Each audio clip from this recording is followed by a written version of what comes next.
Kaggale wa poliisi okuvaayo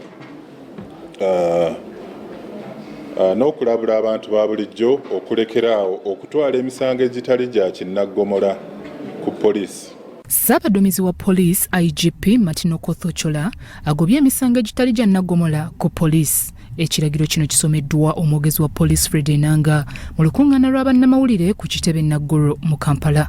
Emisango poliisi gye yeetabamu gibeera misango gya kinnaggomola, so gino emisango gino emiralalala gitali gya kinnaggomola girina kutwalibwa mu kkooti directly mufune balooya bemukwasa emisango gino oba asobola okutaputtira obuzito bw'omusango ogwo nga tonnaba gutwala mu kkooti. Ssaabaduumizi wa poliisi era akkiriza nti waliwo abasirikale baabwe abatulugunya abantu n'abalabula.